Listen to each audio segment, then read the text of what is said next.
All right, everybody, welcome back to the FITSNews studio for another edition of Your Week in Review. I am Will Folks, the founding editor and owner of FITSNews.com. We've got a ton of ground to cover on this week's show. We're going to start with a criminal investigation into South Carolina's top election official.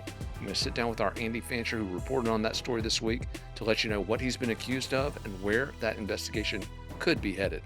I'm also going to sit down with our Jen Wood to explore an explosive report from the U.S. Department of Justice on a South Carolina prison facility that is under the microscope for a surge in violence, including stabbings, murders, rapes, just a horrific story.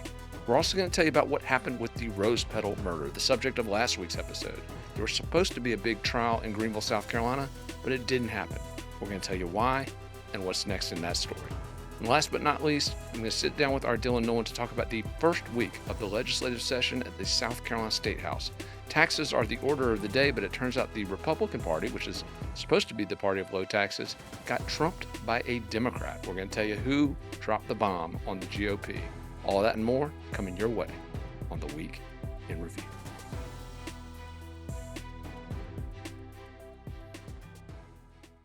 One of the biggest issues nationally over the last few election cycles has been election integrity. Obviously, this blew up after the 2020 race and factored prominently in the run-up to the 2024 presidential election. But here in South Carolina, for the most part, we've been scandal-free as it relates to our elections, although a few local issues have cropped up, which have prompted this media outlet to actually argue in favor of giving more power to the state over our election integrity. This week, however, the integrity of the leader of South Carolina's Election Commission has come under the microscope. We're referring to Howie Knapp, the executive director of scvotes.gov, the South Carolina State Election Commission. I'm joined now by Andy Fancher. Andy, you began reporting on this week. There was an outlet that published another article on this story. You followed up with a detailed report on what we've been able to learn about the status of this investigation. Walk us through just sort of the baseline on what we know about the investigation into Howie Knapp. Sure. So what we know at this time is quite significant. So South Carolina's chief election officer, the man who oversees every election that we've participated in since at least 2022, and he was appointed as interim, is under a SLED investigation relating to, according to what a SLED spokesperson told me, is allegations of misconduct. An investigation requested by none other than the Office of South Carolina Attorney General Alan Wilson. Now, once we received that statement from SLED, we reached out to Wilson's office, to which his longtime public information officer denied comment. So it has been a bit of a brick wall status as it relates to getting any substance regarding these allegations of misconduct. We further FOIA'd the Office of Inspector General, a department charged with identifying and investigating potentially fraudulent activities among other items in the executive branch. And it would make sense that they did look into this upon reports that they looked into it. So we FOIA'd the OIG. That FOIA, Freedom of Information Act request, was denied. And this is essentially where we stand at this moment. So you have been running a brick wall. Let me ask you this, Andy. The SLED investigation, the statement you received from Renee Wunderlich, the public information director over there, indicated it's an ongoing investigation. Active and ongoing. Indicated that it began back in March of last year. So it's been ongoing from SLED's standpoint, at least. Correct. For the better part of the roughly almost a year now. Sure. So he befell the interest of state agents, according to Wunderlich, March 29th, 2024. And the reason I printed out this date specifically is because, again, while we have no idea what these misconduct allegations entail, it is worth turning to some meeting notes from the Election Commission dated 9 days before the Attorney General requested state agents to look into Howie Knapp. So per the meeting notes, they entered an executive session, again, 9 days prior to state interest. And per the notes, once they exited executive session, it was to discuss legal advice as well as a personnel matter. And again, while details weren't specified, upon returning to open session, Chairman Wells asked for a motion to develop and adopt new policies related to staff use of agency-owned vehicles, travel expenses, and procurement practices for small purchases. Now, this does somewhat substantiate allegations we've received that there have been some misuse of finances over at the Election Commission. And specifically related to vehicles, gas cards, things of that nature, correct? Correct. And if we want to turn even further, unfortunately, I did not print off this exhaustive report, but the Legislative Audit Council noted that there was perhaps an excessive purchase of Tahoes back in the previous year. This report that I'm referencing came out in January 2024, so the time frame appears to have been maybe 2022, 2023 that they were looking into some purchases made by the Election Commission. They noted that the vehicles that they had on hand were underused or severely underused. And despite that, they went out and purchased some brand new Tahoes as well as some other vehicles. But don't get me wrong here, and I want to ask this question. I want to discuss because we got a lot to go in on this story. This Right. this thing turned Right. into sort of a rabbit hole when we started digging on it. But let me ask you this, Andy: misuse of a vehicle, improper use of gas cards. We're told all of the money that was disputed was paid back. We were also told there was a first class ticket to a conference out of the country that was paid back. Puerto Rico, I believe. Uh, Something, yeah. But we were told that this was all money that was restored. So, assuming we're looking at allegations of that nature, is that really the basis for a ongoing 10-month sled investigation? I mean, isn't that something the OIG could have handled on its own? Well, I think by now you know that I'm not someone who reports based off of opinion, but what we do know, the brass tacks of this case, is that a government executive is in the crosshairs of a state investigation relating to what agents relayed to us as an investigation involving misconduct. Now, right, if what we have heard is true, that it's just, mere small financial issues that were reimbursed to the state, no, I don't see how that could warrant a state investigation, which indicates to us that potentially there is something deeper here. Yeah, we did receive reports that there were references contained in the original Inspector General report that were not provided to SLED. We don't know what those involve, what those entail. Certainly, we're working our sources on this to try to find out. But Andy, there's a lot of cooks in this kitchen. You got the Inspector General, you got the Attorney General, you got SLED, you got the Governor's office. So let's talk about the Inspector General for a moment because I don't want us to overlook in the event that he did play a role in this. So Brian Lampkin, and this was something that I learned in digging into this rabbit hole, is that under SC Code of Law, he has discretionary powers here. So not only is he required to keep reports or inquests into a division confidential, he has the discretion to not release anything ever. Hmm. He can furthermore refer what is referred to in SC Code of Law, a confidential referral to the agency or an agency of his choosing in lieu of publishing anything to the public ever.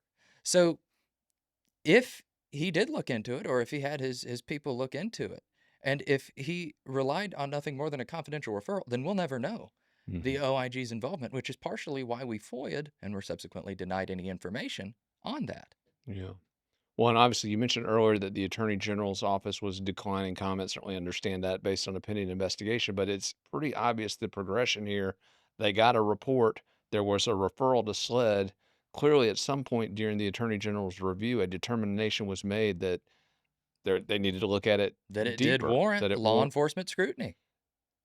Let me ask you this, Andy, because we've talked about an aspect of this case that's folks have raised issues with that there've been discussion about, but you went to the Attorney General's page as part of your due diligence, trying to track down any information related to Director Knapp. There was an entry posted on Facebook that, as we filmed this, in fact, remains live on the Attorney General's Facebook page, and it's a news release from back in 20. 18, Okay, 2018. walk us through what it says and give us a little bit of the background on this other component to this story. Sure. And before I go into this, I will note that Howie Knapp, I have communicated with him on many occasions for many stories. Of all of the government executives that I've had the pleasure and displeasure of working with as a journalist in South Carolina, I've got to give him credit for being one of, if not the most responsive. I mean, If he does a great job. I with mean, the yeah, I'm press? I'm not, and I think folks, frequent readers or viewers of our show, know how much I detest a public servant who remains unavailable for comment, especially when I'm subsidizing their cell phone. So I can't say that about Howie. No, I he's very simply can't. responsive. With the exception of this report, I have not heard from him yet, as it relates to a comment for any of these allegations, which in part include what was mentioned on a publicly accessible Facebook page, publicly accessible Facebook post by the South Carolina Attorney General. So, in March of 2018, it appears as though Howie was one of 10 individuals in South Carolina who got wrapped up in a crackdown relating to cyber crimes against children. Now, don't CSAM, see child Sam, pornography, correct? what have you. So don't take my word for it. I will simply read the publicly available Facebook post from South Carolina Attorney General Alan Wilson. South Carolina Attorney General Alan Wilson announced the arrest of the following 10 individuals on charges connected to the sexual exploitation of minors as part of a multi-state crackdown among 9 internet crimes against children ICAC task forces across the Southeast. And if we skip 4 names down, Howard Knapp, age 32, of Columbia, South Carolina, was arrested on March 14, 2018, by the Richland County Sheriff's Office. He is charged with 3 counts of sexual exploitation of a minor, second degree, a felony offense punishable by up to 10 years imprisonment on each count. Now, there's a document you got. The family vigorously protested this in the court of public opinion. You've got some info on that, Andy, that explains a little bit about where they were coming from related to these allegations. Absolutely. So while we have since learned that the charges were expunged per his attorney, Joe McCulloch, that doesn't mean that the Wayback Machine doesn't give us some idea as to what we were looking at the time. So, yes, per this GoFundMe, the family had exhausted all of their monetary resources to get these charges dropped, which it appears as though actually happened because they're not available in the Richland County Public Index. And if we scroll to page 2, this is the alleged sister-in-law laying out Howie's return home and finding out what the case entailed. The charges are then laid out to you. 3 images of child pornography had been uploaded to the internet using an old Gmail address you had not utilized in years. All of this based off a cyber tip from Google dating back to 2016. So a 2016 tip, a 2018 arrest, 2019, the family launches this plea after the charges are dropped, and then in 2021, they're expunged. I guess my question is, Andy, what the hell is this still doing on the Attorney General's public Facebook page? It makes you wonder, doesn't it? Is this a gross oversight? Mm-hmm. Is there something more to this? This, of course, being the same AG who requested the investigation into Knapp last year, the same Yeah. AG who ostensibly published a letter to Knapp in October of 2024. At the time, and you had published a piece on the letter that he published in Yeah. October of 2024. Of course, we had no idea that Knapp was under any state investigation, where he rather directly states that I trust we will have a fair and worthwhile election Which on we did. November 5th, which we did Yeah. by all accounts. So I don't know if the AG is playing a game of chess or if this was, again, just a gross oversight. Well, if the allegation that he was arrested based on a false tip, A false tip. faulty information, wouldn't he have a massive lawsuit against these agencies? And I can't speak on any of the legal action taken after the charges were dropped. It is, I am of the understanding that that did not happen, but I could be speaking completely out of terms. I know that if that were me, it would be scorched earth, Yeah. and I'd be a millionaire. Yeah. So I don't know if that's the case here, but there is so much unknown relating to this arrest. And Andy, all this dug up initially by Elena Moore over at Palmetto State Watchdog. Is that correct?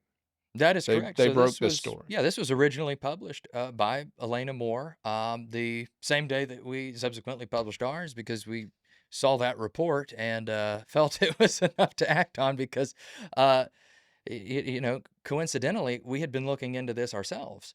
I had deployed FOIAs. I had received statements from at least one State You let her beat Department you to the punch, prior man. to Come this. on. I know. I hope you dock for my pay for my dereliction of duty there. But She's a good reporter. yeah, by all accounts, a good reporter who was, in fact, the one who dug up the GoFundMe from the family that we have since pulled from the Wayback Machine on our own account. So, Andy, again, as we look at this SLED inquiry, we look back at when we're told it started ramping up, which was the fall of last year, right before the election, apparently. Obviously, they're not going to do anything ahead of the election in this case, but there's so many things about this that are raising red flags that signal to me that this is something bigger than just a vehicle misappropriation, the misappropriation of a gas card. And again, I don't want to diminish those things. That's taxpayer money. Those are Right. taxpayer resources. Every public official should be accountable for every single dime. Agreed. Uh, but these red flags from this, there's something bigger here. And I do want to point out that we've had sources at both the Inspector General's office and SLED have indicated that the inquiry does include more than allegations related to the vehicles. Now, they will not tell us what, they will not specify Right. the nexus of the expanded inquiry, but we are told that this is bigger. It certainly feels bigger than these narrow accounts. You got the weight of everything that you've dug Right. up This on certainly this. feels like more than maybe the excessive purchase of a Chevy Tahoe or two. Yeah, So the allegations that we have since received after publishing, they are salacious, they're adulterous, but they're not substantiated at this time. indeed. Well, Andy, you are known for chasing just the facts. And with the exception of that Dallas Cowboys hat, man, you don't miss the mark that often. I got to give you a little grief for the Cowboys hat, man. They're struggling. It looks good with the It, suit it, though. it coincides with the blue. You got the Trump look going But I will almost. say, oh, get out of here. I will say this though, while I might be wearing a Cowboys hat, I'm not under SLED investigation. Boom. Andy Fancher, thank you, brother. We all recall a few years back when one of the deadliest prison riots in American history took place in Lee County, resulting in multiple fatalities. There are still prosecutions ongoing related to those riots, but South Carolina's detention centers have also come under the microscope in recent years, and it began here on FITSNews back in 2023 when two attorneys, Ali Benevento and Bakari Sellers, both of the Strom law firm here in Columbia, South Carolina, called on the United States Department of Justice to investigate one particular prison, the Alvin S. Glenn Detention Center in Columbia, South Carolina. Now, in calling for this federal investigation, Benevento and Sellers argued that inmates at the Alvin S. Glenn Detention Center were being denied their constitutional rights, both in terms of equal protection and being subjected to cruel and unusual punishment. Now, I'm joined now by Jen Wood. And Jen, this investigation into the Alvin S. Glenn Detention Center, not only did the federal authorities initiate it, but this week we got the results of that investigation, and it was shocking to say the least. Jen, walk us through a little bit of what you saw in the report that was issued just this week by the U.S. Department of Justice related to the Alvin S. Glenn Detention Center. I think we knew things were bad there, but when we got that report, it became apparent just how atrocious it is. Among the major points that we noted were the rate of violence in the detention center. It was stunning. They did a comparison of violent incidences using sharp-edged instruments in 2023 between the Glen in Miami-Dade County Jail. And, I was stunned. I mean, there were, per 100,000 injuries, there were, and we're going to put the chart up here so you can see. Alvin S. Glenn had 6,521 and Miami-Dade had 368. I mean, And it that's was in 1 year. just 1 year, 1 year. Stabbings. Yeah. You I mean, know, that's per 1,000. It was rate. It's the rate per 100,000. So, unbelievable. yeah, how they calculate that. They were talking about persistent problems with gang violence. The gangs, they say, target and victimize individuals who are not in gangs, which they call apparently in prison neutrals. And if you are not in a gang, you have to pay the gang members for safety. And they're, stating, what shocked me was they were talking about the power that the gangs exert over placement of inmates when they come into the facility. As one individual put it, correctional officers just, quote, put people where the gangs tell them. Um, Dangerous contraband coming in, and they had photos of some of the contraband that had been confiscated over the past year, and they were scary. I mean, we're not just talking a prison shiv. One of them, there was a prison axe, huge knives, cell phone issues, which it's widespread, but it's a huge problem there that they have not gotten under control. And then they went into the absolute dire conditions of this facility. Holes in the ceilings, inadequate communication systems, broken locks. It was a scary report. Yeah, and Jen, one of the things that is important to point out here is we are now in the beginning of 2025. I referenced Ali Benevento and Bakari Sellers earlier. They called for their investigation in early 2023, and this was after years of issues at this jail. And again, at the time that Sellers and Benevento launched their request for investigation, this was a time when the jail was claiming that it was spending upwards of $23 million to enhance this facility, including $2 million alone on new locks that were supposed to help stem the violence. But as you noted in this report, or as DOJ noted, it's not working. In fact, violence in 2023 escalated. In 2024, it was roughly at the same level, at least through the first 9 months of the year, the latest data they've got available. But we're talking about violence at a rate that occurs in the jail system up in New York, which is one of the most violent systems in the country, and one that's been under a federal investigation as well. But I mean, Jen, or should we be surprised that basically you got New York City level violence in Columbia, South Carolina? I was surprised. I was surprised at the rate of violence and contraband coming into this facility. The contraband, they said, in comparison to the rest of the detention centers throughout the state, coming in is 4 times higher. I mean, that's a lot of contraband. How is that getting in? And again, it's important to note that this is a detention center. So these are folks that are either serving abbreviated sentences, 30-day stints that they don't send them to the Department of Corrections for that level stint, or they are folks who are imprisoned while they are awaiting trial. So you're dealing with an entirely different population than what you would see at the State Department of Corrections, where individuals have been convicted. They're serving sentences of longer duration, at least a year, longer sentences, or some serving life sentences, obviously. But Jen, also worth noting, this is the detention center where Alec Murdaugh resided for an extended period of time while he awaited his trial back in 2023. So Alec Murdaugh was in this jail at the time a lot of this was going down. Somehow he managed to emerge unscathed. Well, I don't know if he emerged unscathed. He was involved in a fight. That's true. Yeah, there was Yeah. an incident involving the inmate that allegedly assaulted one of his relatives, if I'm not mistaken. Yep. But Yep. maybe some beef sticks erased the drama there. Who knows? He was a big on the beef sticks while he was in prison. Jen, let me ask you this though.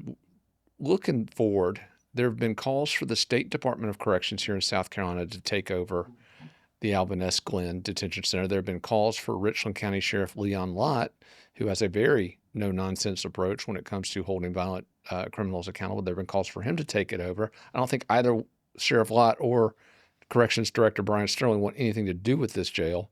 But then, now the feds have come in with their report. I mean, at some point, someone has to do something about this problem, correct? Right. I mean, they've got a list of remediations that have to be completed that, I mean, it's 6 pages long I'm looking at. And, given the fact that these problems have been ongoing for some time, this is not a secret. And the problems are getting worse. They're not getting better as they're making promises to fix things. There has to be some sort of change made in how this facility is run and who is running it. Yeah, I mean, I was reading some excerpts from that report, and it was like the screenplay from Oz. I don't know if folks remember that prison drama, one of the first, I don't know if it was was it HBO or Showtime, I I can't think, remember which one, yeah, I but can't remember either. Oz was one of the very first real gritty prison dramas. But, you got reports in here of inmates who were threatened to pay up on those bribes that you talked about or be attacked. They report it, then they get attacked. You've got reports of people being stabbed and literally left in their cell overnight while bleeding out. I mean, it's insane. It's bad. Well, as we look at this situation, Jen, I want to point out once again, as I said at the outset, nobody is tougher on violent crime than this media outlet. You see a lot of media outlets here in the Palmetto State, very accommodative of violent criminals, very accommodative of lax solicitors, very accommodative when it comes to the prosecutors that cut sweetheart deals and the judges that approve them.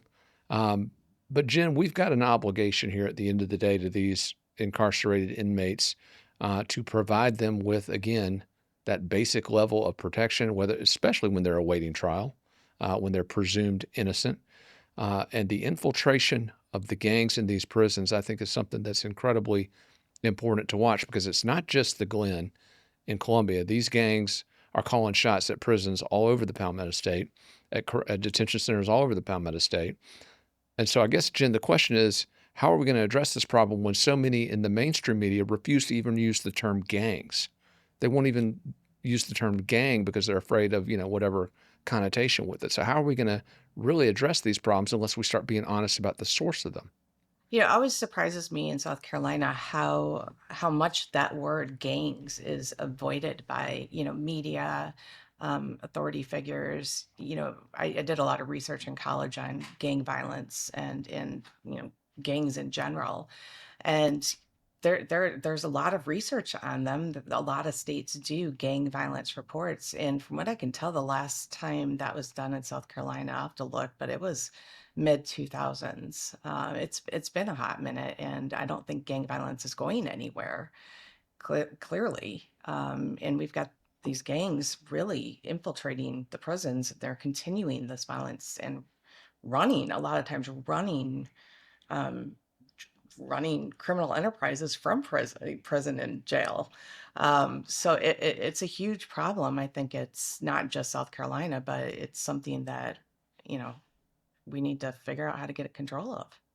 Absolutely. And that starts with accountability, again, top to bottom, judges, prosecutors, cops, detention center employees, the whole ball of wax. And again, we've reported on one of those judges who let a gang leader free with 15 years left on their sentence in violation of state law, victims' rights enshrined in the Constitution. We exposed that story. It blew up statewide, and there has been some change in the aftermath of that. So we're going to keep pushing here. And I do want to thank both Allie Benevento and Bakari Sellers. Allie came on this show before, but she's also published a guest column on FITSNews.com, again, 2 years ago, calling this problem out. So I want to thank them for being at the forefront of this. And Jim, we're going to keep tracking it as it moves forward.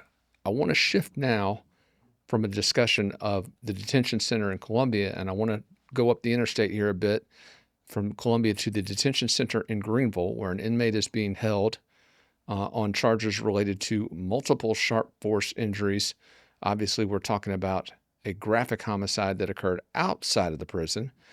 In fact, it is the reason he is in the prison, according to prosecutors.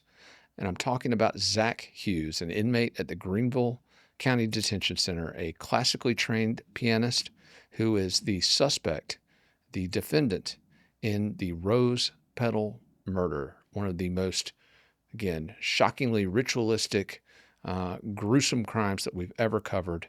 31 stab wounds Hughes is accused of inflicting on his victim, in this case, 41-year-old Christina Parcell, a vet tech from up in Greer, South Carolina. But Jen, as we've covered this story, so many different lines have emerged from it, so many different narratives to follow, including the one about the victim and the allegations that she was involved in the production of child pornography, including pornography involving her own daughter. And this, according to police, is a big part of this story. Prosecutors really don't want it part of the trial, but this trial was set for Monday of this week. In fact, we did an entire episode last week on the Rose Petal murder. We were expecting a trial this week. You were in Greenville. Our Dylan Nolan was in Greenville, ready to cover this trial. What happened, Jen? Why are we not still talking about this story this week? Why was there no trial? Walk us through what happened in Greenville. Yeah, we showed up in the morning, got through security. It was a crowded courthouse. Court TV was covering it, Law and Crime, all the local news stations, and we were ready for jury selection. And about, I want to say 4 hours into it, they came out and told us that they were unable to get enough qualified jurors to seat a full jury. Now, Jen, this is Greenville County. This is the most populous county in the state. You're telling me they can't get enough people to sit for a jury? Apparently, they summoned 161 jurors. Of those, only 59 showed up, and it sounds like when they went to qualify them, they only had 8 qualified jurors at the end of it. 8 qualified jurors out of 161 summons. hmm Oh, That's wow. less than half that actually even reported. Now, this sparked a massive, I guess, CYA operation. I don't know what you want to call it, but there was a lot of paper flying in the aftermath of this. There's a newly elected clerk of court in Greenville County who apparently was not in office when this round of summons was sent back in December, but there's a new clerk of court who is apparently taking action in conjunction with the chief administrative judge up there in the 13th Circuit with the Greenville County Sheriff, Hobart Lewis. But an order was released this week, which mandated that they draw an additional 100 jurors for the next pool in February. But we're told the Rose Petal trial has been delayed until at least late February and likely early March. And that's at the earliest, Jen. Is that correct? That's correct. And I mean, just for comparison's sake, for the Murdoch trial in Carlton, they summoned 900 jurors. And I know that the Komorowski trial in Charleston County, the bride killer DUI, they did an order prior to trial increasing the number of jurors that were to report. So, I don't know if it was a mixture of the, new clerk of court and outgoing clerk of court. There's also a new judge coming in. But it seems to be a problem in Greenville. Well, Jen, I mean, just in the past 2 months, 2 employees here at FITSNews, myself included, have gotten those jury summons. And you know what? Well, we got a lot to do too. We went. I mean, and here's the thing. I mean, if it's your life, if it's your liberty, if it's your property that's on the line, and you go to court and there's nobody there to hear the case, I mean, again, justice deferred is justice denied, as they say. And again, everybody deserves their day in court, but that's never going to happen unless folks answer those summons. We did hear from some Greenville residents who indicated that a late school start that morning due to inclement weather may have been part of the problem. But again, folks, you get that pink slip or whatever color it is in your county. Again, do the civic duty that you're obligated to do. Show up for jury duty. Let's hope that Greenville's plans to address this come to a positive outcome and that we do get a jury for this trial moving forward, because Jen, it's a serious case. It's a very serious case. And, I thought about a lot of the witnesses and family members who had gathered in the courtroom and how difficult it must be to kind of mentally prepare yourself for a, emotional trial. No matter which side of the courtroom you're sitting on, it's a lot emotionally. And now they're going to be waiting another at least 45 days.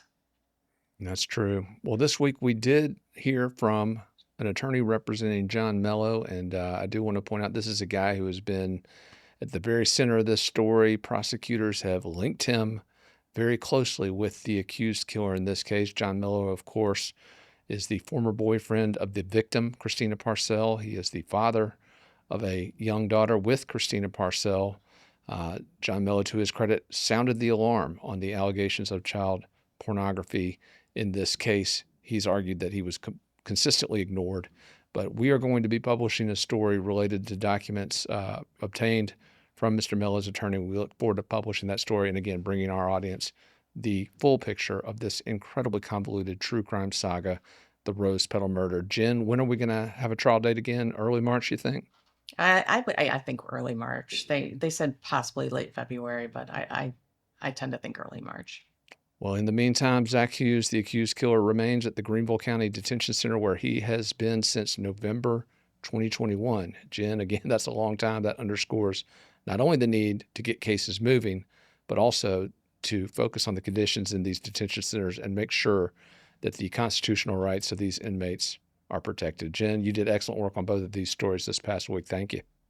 Thank you, Will. So it's a big week in South Carolina politics. After all the chaos of the 2024 election, the 126th session of the South Carolina General Assembly gavelled to order earlier this week. The top issue, according to legislative leaders, taxes, and specifically historic tax reform, if you believe the leader of the supermajority in the South Carolina House of Representatives. But this is an issue our media outlet has covered extensively going back over a decade. FITSNews has been calling for income tax relief over the course of the last 10 years. Actually, I've been calling for it longer, dating back to when I served in the administration of former Governor Mark Sanford way back, man. I can't even remember that long, Dylan Nolan. But it's a big issue because here in South Carolina, if you look at the numbers, the Palmetto State dramatically lags behind its regional rivals, both in terms of the size of its workforce, our labor participation rate, third lowest in the entire country.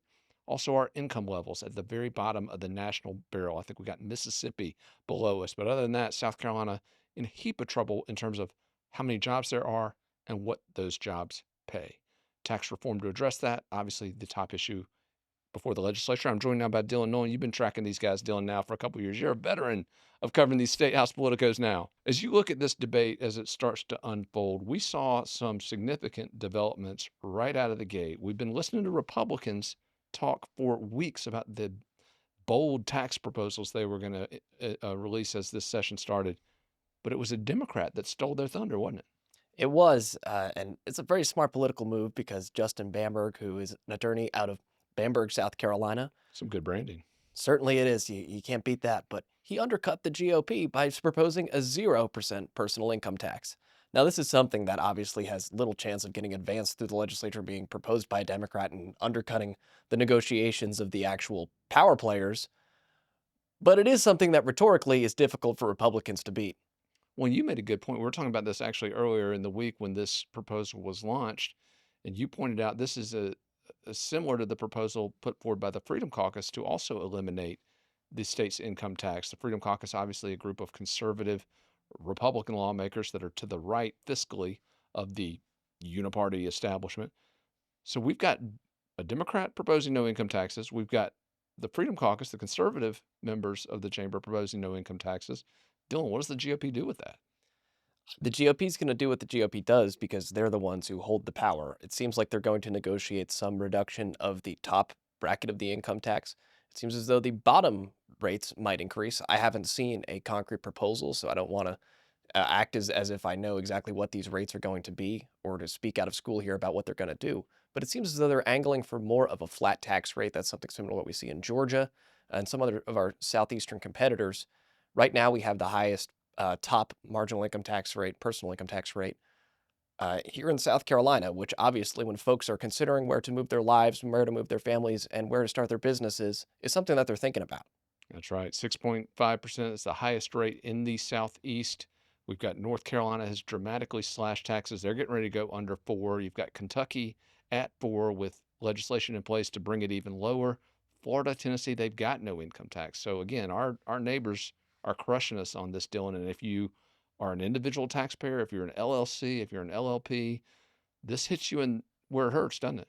It certainly does. As you say, for folks who don't know, if you're running your company as any of those aforementioned business entities, you're flowing your income through to your personal tax rate. So obviously, most of those people, if they're doing any substantial business, are going to be in that top 7+, which is a lot worse than any of the other states they could live in around here. When you mentioned a minute ago that we have yet to see specific proposals from the legislative leaders, we're talking about Merle Smith, the Speaker of the supermajority House of Representatives, the Senate Finance Chairman Harvey Peeler. The men with the power. They are the guys whose decisions really hold sway in South Carolina, which is a legislatively dominated state. But there is one Republican who's on the record with a proposal, and that is Governor Henry McMaster, who rolled out his executive budget this past week, dealing a conservative, he says, yet wants to spend $41.6 billion and, give the people back, what, $193 million in tax relief? It should be noted that's an increase of $1.4 billion. So the total expenditure of the state under Governor McMaster's conservative budget, he's asking for that to go up. Yeah, considerably. And again, this is a budget that has soared over the past 8 years that he's been the governor of South Carolina. Again, a little context here for folks that don't know. South Carolina is controlled by Republicans. They run all of the statewide offices. They have supermajorities, as we mentioned, in both the House and the Senate here in South Carolina. 6 of 7 congressional delegations, both U.S. Senate offices. So it is a Republican state. The only district that in D.C. that has a Democrat has been carefully drawn to keep that Democrat in power. So again, it's a Republican state. But Dylan, we look at these numbers, we look at the budget continuing to escalate. We saw last year, we covered tons of the pork barrel spending that was contained in that budget, just totally superfluous, unnecessary pet projects. These guys aren't governing like Republicans, are they? Well, that's the interesting question. And oftentimes I'll talk with these guys who you and I hit in news pieces, and they'll say, look, this conservative GOP supermajority who was elected last time, who was elected this time, are a different group of individuals who have brought about the terrible tax policies that we have in South Carolina right now. And they basically are telling me right now, look, give us a chance to change it. And so we'll see what ends up getting negotiated here. We'll see how much better it is. We'll see what they propose and what actually ends up law at the end of the day. But as it stands right now in South Carolina, we're simply not competitive. And I have not gotten an answer to the question of whether the state at the end of the day will be taking in less money and whether they will be spending less money, which to me are the hallmarks of a true conservative tax policy, a smaller government. I mean, talk is so cheap. And it's nowhere is it cheaper than at the South Carolina State House, because these guys talk out of one side of their mouth, and then you look at what they're doing behind the scenes. They say, oh, well, we can't cut taxes. Well, you could give $1.3 billion to an electric vehicle manufacturer at the very worst time in history to invest in electric vehicles. We can't pass school choice, but we can put 2 super liberal justices on the Supreme Court who will shut down school choice. I mean, these guys, they talk out of one side of their mouth and govern out of the other, man. They're not conservatives. It's certainly true that I could very much so see a world in which they do get a reduction in the top tax rate, but where the state takes in more money, and then at the next, cycle of time to put together your campaign ads, everybody's talking about their historic tax cuts, when in reality, the amount of money which is being taken out of the pockets of South Carolinians actually goes up. And let's bear in mind, these are the same lawmakers, many of them, who dramatically escalated gas taxes. A 71% gas tax hike went in effect back in 2016, or I'm sorry, 2017. It was supposed to fix our roads. Obviously, you've been driving a lot of these roads around the state chasing corruption and true crime all over South Carolina. Dylan, are the roads better?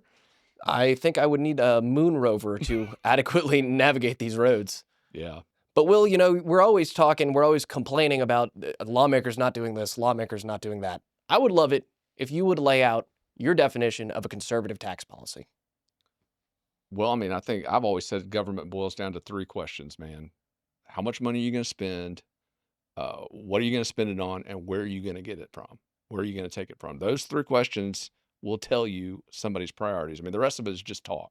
It's talk. But I think anything that targets job creation, that's why I think the income tax is so important, because it's the one levy that really, if you reduce it, you're going to see increases in that labor participation rate that we talked about, and you're going to see increases in those income levels. So to me, conservative tax policy means targeting the income tax. And obviously, you're an economist as far as, well, you're laughing, man. Come on, you got an accounting degree. You got more than I got anyway.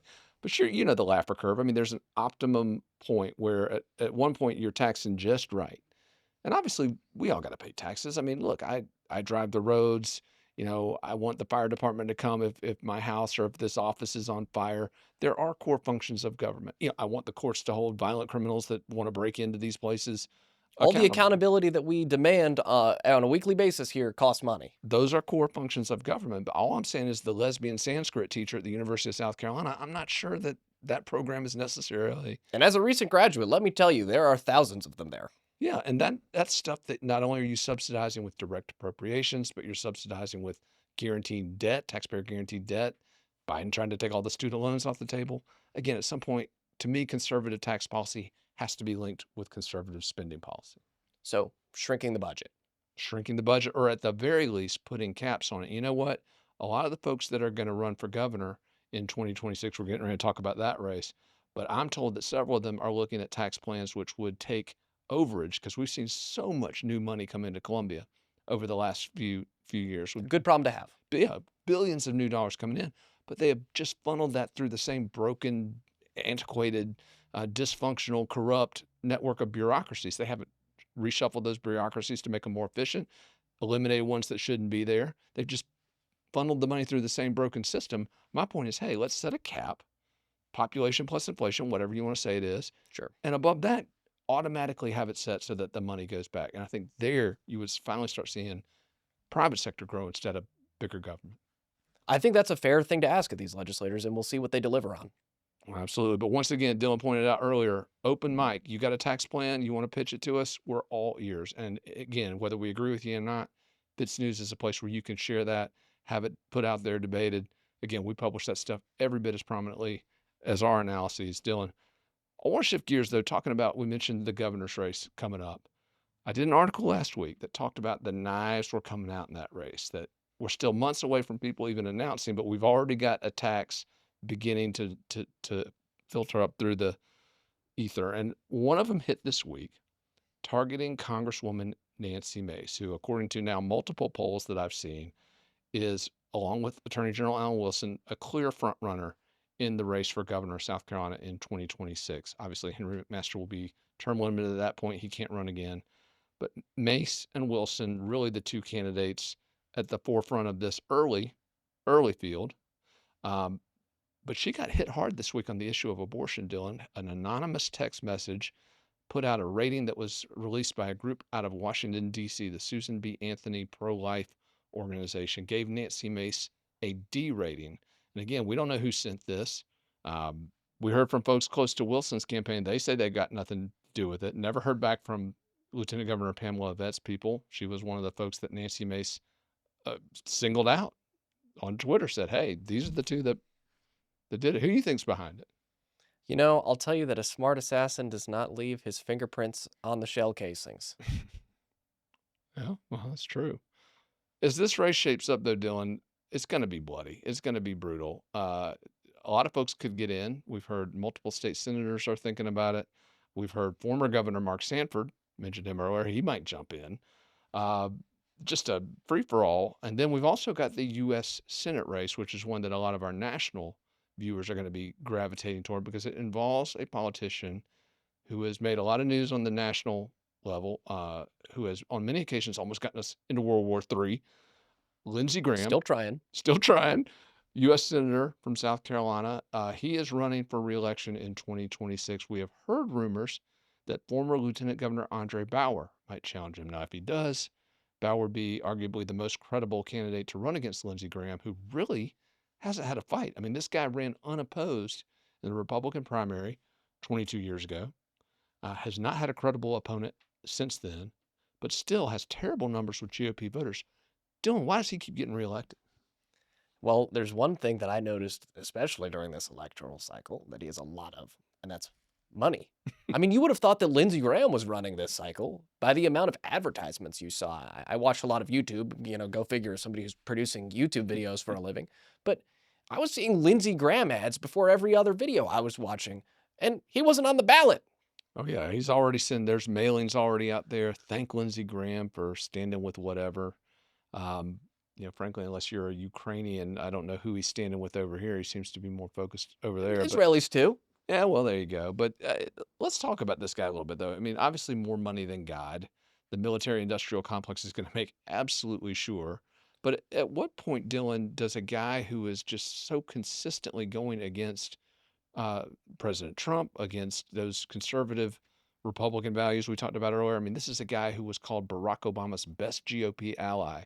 He's a guy who voted for 2 of Obama's Supreme Court nominees. He's a guy who was for amnesty before the open borders. He's a guy who helped open the borders. I mean, at what point do people say, wait a minute, this is not a good dude if you're a South Carolina Republican? I mean, I think that time has already come. It was shown on the campaign trail when Lindsey went out in South Carolina with President Trump in his hometown and got booed when he was taking the stage at an event that he was invited to campaign with the man who is going to be inaugurated this week. Well, and not only that, when Trump came to his defense, they booed Trump. They even booed They Trump. booed Trump for having his back. I mean, they are one step away from the pitchforks and the tomatoes. But these guys have had a contentious relationship. In fact, Graham went on a talk show shortly before Election Day, was kind of throwing a little bit of shade at Trump, and Trump came out and said, listen, this guy wouldn't even have a job if it wasn't for my endorsement.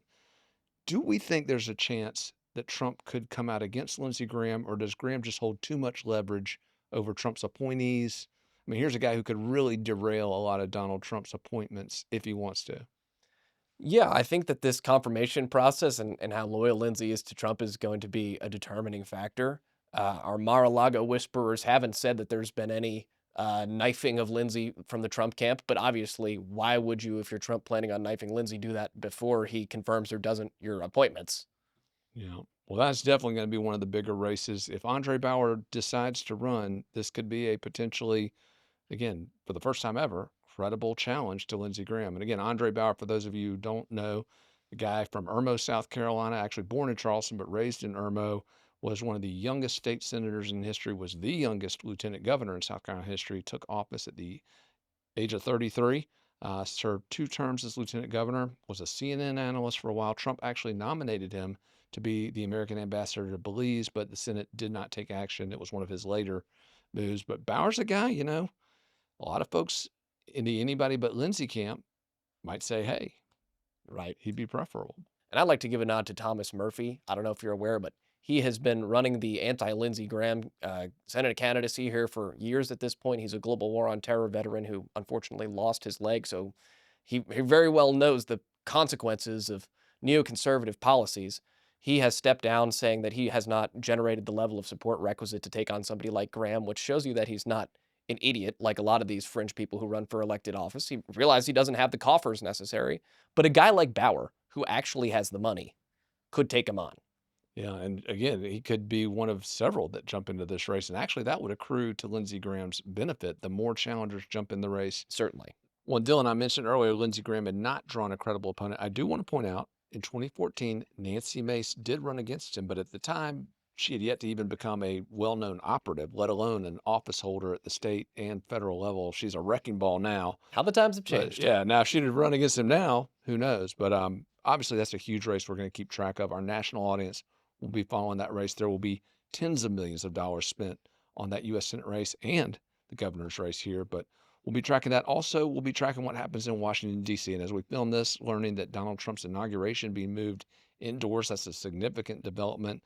We heard earlier this week that there had been no credible threats. Apparently, it's a weather-related item. Dylan, you're hearing this. What do you think of it? Weather, not weather. Obviously, they've grown used to securing areas with bulletproof glass from the sides, but we're now seeing new threats from above. So with this threat environment, with Donald Trump already having 2 attempts on his life, one which very nearly ended it, I think that taking precautions, if that is indeed what they're doing, is wise. Yeah, sad we even got to think about stuff like that, irrespective of the party, irrespective of the ideology. It's sad we got to think about that in a democracy that's supposed to, every 4 years, start with a handshake and pat on the back and good luck to you, right? Yes, sir. Anyway, we'll keep tracking all these stories here at FITSNews.com. Obviously, a big year politically ahead, not only at the South Carolina State House, but nationally. Keep it tuned to Fitz News for the very latest on the interplay on all those political stories. All right, that is a wrap for this week's edition. I want to thank everybody for tuning in this week. Thanks also to everyone who subscribes to FITSNews.com. It's only $8 a month, folks, and your subscription drives all the reporting we do, not only here, but on the site. Your subscription helps us hold those in power accountable. So please, if you haven't already, consider subscribing to FITSNews.com. Hey, we'll catch you next week on the Week in Review.